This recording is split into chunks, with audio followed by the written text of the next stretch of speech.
তো ভাই আজ এলো আমাদের কাছে। ভাইয়ের রিকোয়ারমেন্ট ছিল ক্লাসিক 350 বাইক আছে রয়্যাল এনফিল্ডের, যেটাতে লাইটের প্রবলেম হচ্ছিল। এখন মনসুন সিজন, রেনি সিজনে লাইটের একটু প্রবলেম আসেই। তো তার জন্য একটা ভালো অক্সিলিয়ারি লাইট মানে ফগ লাইট ইনস্টল করা হলো, যেটা আরপি রেসিংয়ের 45 ওয়াট ইচ।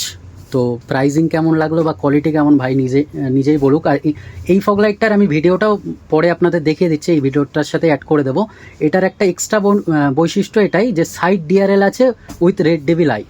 তো এটা খুব আই ক্যাচিং আর মানে পাওয়ারফুল, খুব কমপ্লিটলি মেটালের উপরে। আর এটার সাথে ওয়ারেন্টিও ভাই পেয়ে গেছে। তো কোয়ালিটি কেমন ভাই নিজেই বলুক। ভাই তোমার নাম কি? অরিত্র সরকার। কোথা থেকে এসছো? এই তো আকাঙ্ক্ষা নিউটন। হ্যাঁ, তো ফগ লাইটটার কোয়ালিটি কেমন লাগলো বলো? ফগ লাইটের কোয়ালিটি খুবই সুন্দর। আমার মেনলি ওই লাইটিং এরই প্রবলেম হচ্ছিল মনসুনের সময়, তো দূরে মানে ক্লাসিকে ওটা প্রবলেম যে লাইট দেখা যায় না। তো এটার কোনো আর প্রবলেম হচ্ছে না, খুবই সুন্দর লাইটিং। তাহলে হ্যাপি, তাই তো? খুবই হ্যাপি। যাক, কাস্টমার হ্যাপি, ওটাই আমাদের কাছে মেন। তো ঠিক আছে ভাই, থ্যাংক ইউ। ওয়েলকাম। হচ্ছে সাইড ডিআরএল মোড।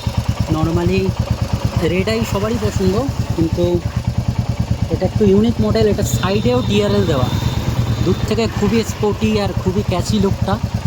আর বাকি মোডগুলো এক এক করে দেখাবো। এটা হচ্ছে ইয়েলো লাইট আছে, এটা হচ্ছে হাই বিমে হোয়াইট আছে। আরেকবার জ্বালাও ভাই। এটা হচ্ছে লো বিমে ইয়েলো, হাই বিমে হোয়াইট। এটার স্প্রেডটা খুবই বেশি, এখানে একদম ক্লিয়ারিটি, রাস্তা পুরো ক্লিয়ার। স্প্রেডটা অনেকটাই বেশি। আর ডিআরএলটা আমি আরেকবার দেখিয়ে দিই। এটার হচ্ছে হোয়াইট বিম বা লো বিমেও সাইড ডিআরএলটা থাকবে, যেটা অনেকটা ইউনিক।